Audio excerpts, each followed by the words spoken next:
अस्सलामुअलैकुम व्यूअर्स, आज की वीडियो में हम इज़नी किले के बारे में बात करेंगे कि उसको कब और कौन फतह करेगा। इसके अलावा आपको ये भी बताएंगे कि इज़नी किला कैसे हासिल किया जाएगा। देखिए, इज़नी किला रोम और मशरकी रोम दोनों के लिए मजहबी और सकाफती लिहाज से एक अहम मरकज रहा है।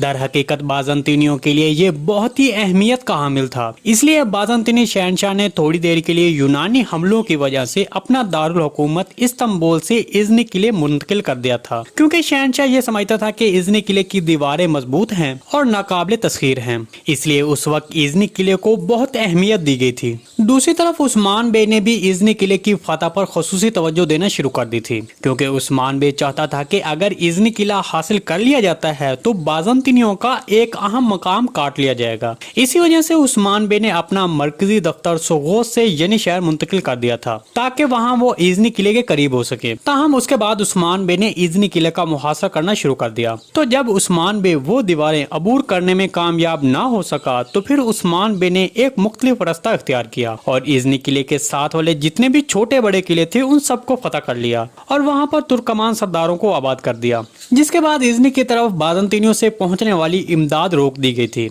तो इस तरह इज़नी किले का मुहासरा शुरू हो गया। बदकिस्मती से उस्मान बे सिर्फ मुहासरे तक ही रहा, ताहम जिसको बाद में ओरहान बे ने हासिल किया। इज़नी किला 1331 में फतह किया गया और इसको ओरहान बे ने हासिल किया था। जी दोस्तों, आज की वीडियो बस यहीं तक थी। उम्मीद है आपको पसंद आई होगी। अगर हमारी वीडियो आप तक बर वक्त नहीं पहुंच रही तो हमारे चैनल को सब्सक्राइब कर लें और बेल आइकन लाजमी प्रेस कर लें, ताकि हर आने वाली नई वीडियो नोटिफिकेशन आप तक बर वक्त पहुंचता रहे। वीडियो अच्छी लगी तो उसको लाइक शेयर कर दें। मिलते हैं किसी नई वीडियो के साथ, तब तक के लिए अल्लाह हाफिज।